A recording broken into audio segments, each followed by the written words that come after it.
భగవన్నామాన్ని కనుక మన మనస్సులో జపిస్తే ఎలా ఉంటుందో దూర్జులు చెబుతాడు. పవి పుష్పంబగు అగ్ని మంచగు అకూపారంబు భూమిస్థలంబవు శత్రుండతి మిత్రుడవు విషము దివ్యాహారమోను ఎన్నగా అవనీమండలి లోపలన్ శివ శివేత్యభాషణోల్లాసికన్ శివ నీనామము సర్వవశ్యకరమౌ శ్రీకాళహస్తీశ్వరా. భగవన్నామానికి అంత గొప్పతనం ఉంది. పవి పుష్పంబగు మన మీద పిడుగుపడేలా ఉంటే అది పువ్వులా మారుతుంది. మనకెవరైనా విషాహారం పెడితే భగవన్నామాను స్మరిస్తున్నాం కాబట్టి ఆ విషం అమృతం అవుతుంది. భీమసేనుడికి కృష్ణరక్షణ కారణంగా దుర్యోధనుడు విషం పెట్టినప్పటికీ అమృతమైంది. నాగాస్త్రాన్ని కర్ణుడు ప్రయోగిస్తే అది అర్జునుడి కంఠాన్ని ఛేదించవలసింది కిరీటాన్ని పడగొట్టింది. కృష్ణస్మరణ కారణంగా, భగవత్స్మరణ కారణంగా. అంచేత మనం ఈ కల్తీ రోజుల్లో, కరోనా రోజుల్లో ముఖ్యంగా మరవకూడదు ఏమిటి అంటే భగవన్నామ స్మరణ. దానికి ఏమి నిషేధం లేదు కదా, మాస్క్ పెట్టుకో, శానిటైజ్ చేసుకో అనగా దేవుణ్ణి స్మరిస్తే కొడతా అన్న రాజు ఇంతవరకు పుట్టలేదు, పుట్టాడు కూడా. ఆ దమ్ము ఏ ముఖ్యమంత్రికి, ఏ ప్రధానమంత్రికి ఉండదు. పైగా ఏ పార్టీ అయినా పరిపాలించడం ఇబ్బందుల దైవభక్తిని ఎప్పుడూ ప్రోత్సహిస్తారు, మనం సందేహించక్కర్లేదు. దానికి దైవభక్తిని ఎవరు కాదని అనరండి. ఏ మతమైనా సరే మీరు దేవుణ్ణి ప్రార్థించుకోండి అనే చెబుతారు. అలా చెప్పడంలో వారికి కొంత ప్రయోజనం కూడా ఉంది. కాస్త చదువుకున్నవాడిగా చెబుతారు. మనం దైవభక్తి అనే మత్తులో పడిపోతే వారి జోలికి రాకుండా ఉంటామని వారి అభిప్రాయం. అది కూడా ఉంది, అనుమానం. ఇలా చదువుకున్నవాడుగా ఆ విషయం కూడా మీకు చెప్పాలి. దైవభక్తి మంచిదే కానీ మరీ ఆ మత్తులో పడిపోయే నాయకులు వేల కోట్లు మింగేస్తున్నా సరే పట్టించుకోకుండా మనకెందుకులే నారాయణ అంటే మొత్తం బతుకంతా దరిద్ర నారాయణ అయిపోతుంది. కాస్త చైతన్యం ఉండాలి. వాళ్ళు భక్తిని ప్రోత్సహిస్తారు. ఎందుకోసం అంటే వాళ్ళ స్వార్థం వాళ్ళకుంది. పెట్టుకోండి, బాగా పెట్టుకోండి, మీరు అందులో మునగండి, మేము నొక్కేస్తూ ఉంటాం. వాళ్ళు మునిగినట్టు నటిస్తారు, వాళ్ళు నిజంగా ఉండరు. అందుకని మనం ఉంటూనే అవసరమైతే చైతన్యవంతులం కావాల్సిన అవసరం కూడా చాలా ఉంది, నీతి కోసం, ధర్మం కోసం. అదే విష్ణువు చెబుతున్నాడు, నేను ఆత్మనిష్టలో ఉంటానయ్యా, నీ గరుత్మంతులతో నాకేం పని లేదు, ఆదిశేషులతో సంబంధించిన భయమూ లేదు అంటున్నాడు ఖచ్చితంగా. అందుకని ఆ మహావిష్ణువు యొక్క తత్వాన్ని మనం ఆశ్రయించాలి. అందుకోసమే ఒక్క మాట, ఎక్కడ ఉంటాడు విష్ణువు, ఎక్కడ పట్టుకోవాలి ఆయన్ని, ఒక చోట రెండు చోట్ల అంటే సరిగ్గా ఈ పావుల పక్క మీద ఎలా పడుకున్నాడు చూడండి. నేను తిరువనంతపురం వెళ్ళే ఓసారి మేము యాత్ర నిమిత్తం, అక్కడ అనంత పద్మనాభస్వామి ఆలయం ఉంది. అక్కడ ఆ విగ్రహం ఎలా ఉంటుందంటే మీలో వెళ్ళిన వాళ్ళు కొంతమంది చూసుంటారు, దాన్ని 3 ద్వారాల గుండా దర్శించారు. చాలా పెద్దది, పడుకుని ఉంటాడు ఆయన. 3 ద్వారాలు తెరిచే పెడతారు. 3 ద్వారాల ద్వారా చూస్తే తప్ప పూర్ణ విగ్రహం కనపడదు. నేను చూశాను. నేను అప్పుడు కేరళ కదా, నేనెవరు తెలుసు, అక్కడ ఏదో యాత్ర నిమిత్తం వెళ్ళాను. అందులో ఏదో యాత్ర కాబట్టి ప్యాంటు చొక్కా వేసుకున్నా. ఇలా అయితే ఎవరో గుర్తుపడతారు, అలా ఎవరు గుర్తుపడతారు, అది కేరళ. పైగా మనం ప్యాంటు చొక్కా వేసాం, ఇంకెందుకు గుర్తుపడతారు. కానీ నా ఉపాయాలు నాకున్నాయి. అక్కడికి వెళ్ళిన తర్వాత ఆయన పాముల పక్క మీద పడుకుంటే నాకు ఆశ్చర్యమై వెంటనే పద్యం అందుకున్నా. ఏమా పాముల పక్కపై సుఖముగా ఏ చింత లేకుండగా ధీమాగా నిదురించినావు. ఏమా పాముల పక్కపై సుఖముగా ఏ చింత లేకుండగా ధీమాగా నిదురించినావు. శివమూర్తిన్ ప్రీతి నర్చింప నిద్రామధ్యంబున కూడా మానవు సుభద్రా సోదరా. శివమూర్తిన్ ప్రీతి నర్చింప నిద్రామధ్యంబున కూడా మానవు సుభద్రా సోదర. క్రింద నీవో మాణిక్యములున్నవంట భ్రమలేదో పద్మనాభ ప్రభు అని అద్భుతమైన పద్యం మా అమ్మ దయ వల్ల ఆశువుగా వచ్చిందండి. అది మనకి భగవంతుడు ఇచ్చిన ప్రజ్ఞ. దీనివల్ల కలిగిన మేనేమిటో తెలుసా, మొత్తం మలయాళం మేళం అంతా పక్కకి తప్పుకుని మనకి దారి ఇచ్చేశారు.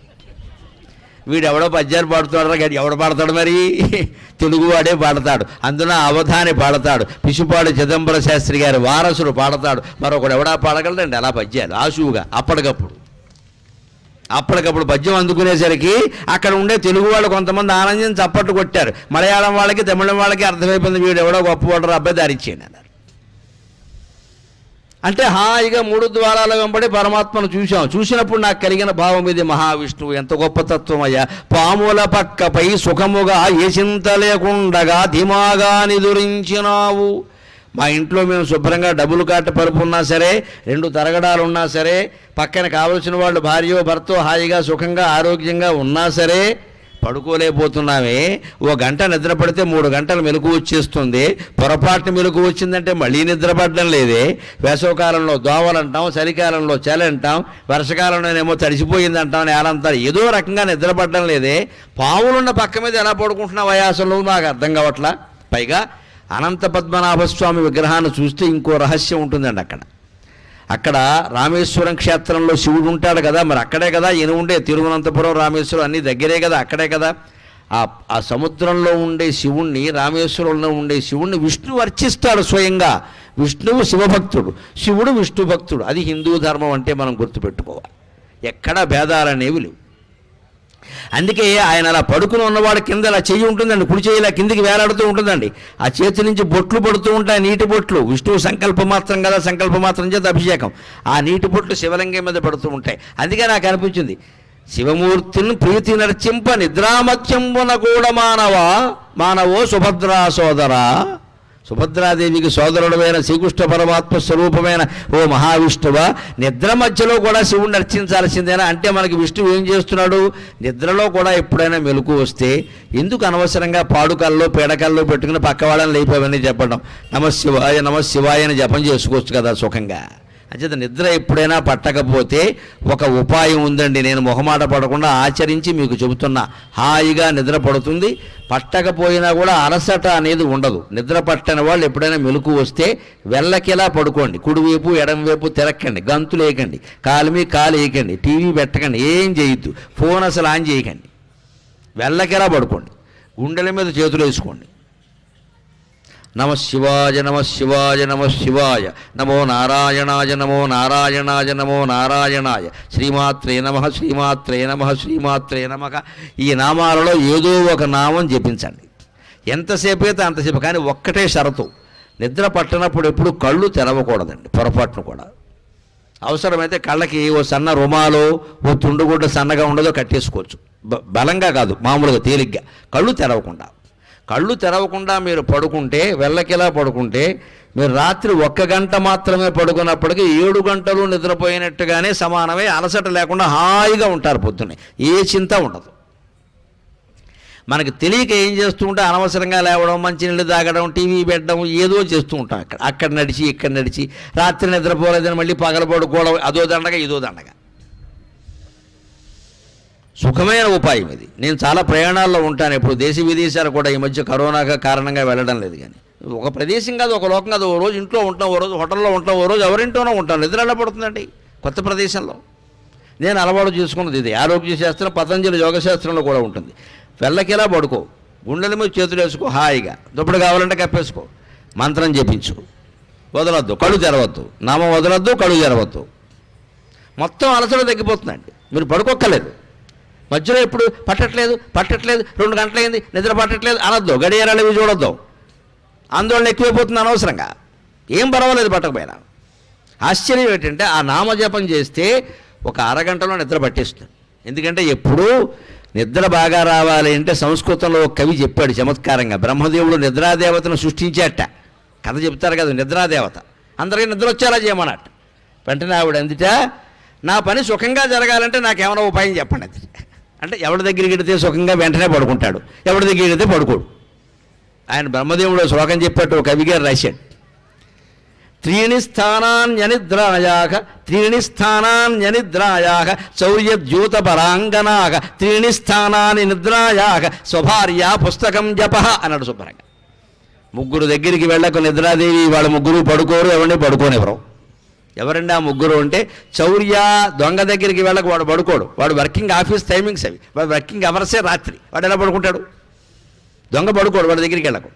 ద్యూత పేకాడే వాడి దగ్గరికి వెళ్ళక తెల్లవారులు ఆడతాడు మహానుభావుడు, ఇంకో ముక్కయ్య అంటాడు. దొంగ దగ్గరికి వెళ్ళక వాడు పడుకోడు, పేకాడే వాడి దగ్గరికి వెళ్ళక వాడు పడుకోడు. పరాంగనాగా పరస్త్రీ మీద కాంక్ష పెంచుకున్నవాడు కూడా పడుకోడు, వాడి దగ్గరికి వెళ్ళకు. మరి ఎవరి దగ్గరికి వెళితే సుఖంగా పడుకుంటారు అంటే, స్వభార్య పెళ్ళై 10 ఏళ్ళ అయిన వాళ్ళ దగ్గరికి వెళ్ళు, భార్య ఎదురుగానే ఉంటుంది, వీడు గుర్రెట్టేస్తూ ఉంటాడు, ఏకాంక్ష ఉండదు, పరమ విరక్తితో ఉంటాడు మహానుభావుడు పరమహంస పరివిరాజక ఆచార్య. భార్య ఎదురుగా ఉన్నవాడి దగ్గరికి వెళ్ళి వెంటనే పడుకుంటాడు. ఇంకా కూడా పుస్తకం చదివేవాడి దగ్గరికి వెళ్ళి 1 అరగంటలో పడుకుంటాడు. జపం చేసేవాడి దగ్గరికి వెళ్ళి 3 నిమిషాల్లో పడుకుంటాడని చెప్పాడు. మనకి అందరికీ అనుభవాలు ఇవన్నీ. భార్య సంగతి అలా అట్టి పెట్టండి అమ్మా, పుస్తకం చదువుతుంటే నిద్ర వస్తుందో లేదా అందరికీ తెలుసు. జపం చేస్తే ముందే వస్తుంది. అందుకని జపం ఎలా చేద్దామండి నిద్ర కోసం? పోనీ అలా చెయ్యగా జపం రుచి మరిగామనుకోండి, అప్పుడు నిద్ర కంటే జపం గొప్పదో తెప్పిస్తే నిద్ర మానేసి జపం చేయమండి. ఆ రుచి మరగాలంటే ముందు తినాలా? రుచి మరిగాడంటే 2 సార్లు తింటేనే కదా. ఒకసారి రుచి చూస్తే పొరపాటు, 10 సార్లు రుచి చూస్తే అలవాటు. రుచి మరగాలి కదా. ఆ ప్రాక్టీస్ అభ్యాసం ఎలా చేయాలి అంటే మొండిగా బండగా అలాగే పడుకుని జపిస్తూ ఉంటే కొన్ని నెలలకి 1 సంవత్సరం గడిచేసరికి దృష్టి అంతా దాని మీద ఉంటుంది. ఇక మనకి నిద్రతో పనే లేదు ఇంకా. అటువంటప్పుడు పాముల పక్క మీద కూడా విష్ణుమూర్తి ఎందుకు పడుకున్నాడో అర్థమవుతుంది. ఆయన స్వనామస్మరణలో ఉన్నాడు, ఆత్మధ్యానంలో ఉన్నాడు. ఈ ప్రపంచం మీద లేదు ఆయనకి దృష్టి. కింద పావులు ఉంటే ఏమి, పరుపులు ఉంటే ఆయనకి సంబంధమే లేదు. అందుకే అర్ధరాత్రి కూడా శివార్చన చేస్తున్నాడు. అంతేకాదు ఇంకో మాట వీరు గమనించాలి. ఆ మధ్య అనంతపురం, తిరువనంతపురంలో ఆయన నేలమాళిగల్లో లక్షల కోట్ల బంగారు గనులు ఉన్నాయనేది పత్రికల్లో, టీవీల్లో బాగా వచ్చాయి. ఇప్పటికీ తిరుపతి దేవుణ్ణి మించినటువంటి ఆస్తులు సంపదలు కలిగిన వాడు ఎవరంటే తిరువనంతపురం దేవుడు అన్నారు. అక్కడ ఉందండి ఆ ప్రసిద్ధి. అక్కడేవో 5 గదులు ఉన్నాయని అవన్నీ తీశారని, 6వ గది ఇంకా తీయలేదని, దాని మీద నాగముద్ర ఉందని, అది తీస్తే చనిపోతారన్న ఉద్దేశంతో తీయడం లేదని రకరకాల మాటలు ఉన్నాయి. నాకు అనిపించింది ఏంటంటే, ఏమయ్యా పొరపాటున తలాడా కింద 100 రూపాయల నోటు ఉంటేనే మాకు నిద్ర పట్టదు కదా, నీ కింద లక్షల కోట్ల బంగారు నాణాలు పెట్టుకుని ఎలా పడుకుంటున్నావయ్యా అమ్మాయికి చక్రవర్తి? అవి ఏమైపోతాయో, ఎవరు పట్టుకుపోతారో, ఈ బెంగేం లేదా? కిందనేవో మాణిక్యములున్నవంట భ్రమలేదో పద్మనాభ ప్రభు. నీ కిందేవో మాణిక్యాలున్నాయంటే భ్రమ లేదా అంటే ఆయన నాకు సమాధానం చెప్పాడు, భ్రమ లేకపోబట్టే నేను సుఖంగా ఉన్నాను రాబాయ్, నువ్వు కూడా భ్రమ తగ్గించుకో సుఖంగా ఉంటావు. డబ్బు ఉండనియండి, ఉన్న డబ్బు ఏం పారేయక్కల్లా, అది ఉండే చోట ఉంటుంది. దాని గురించి ఆలోచించకుండా ఉంటే సరి. ఇది సుఖంగా నిద్ర పట్టాలంటే.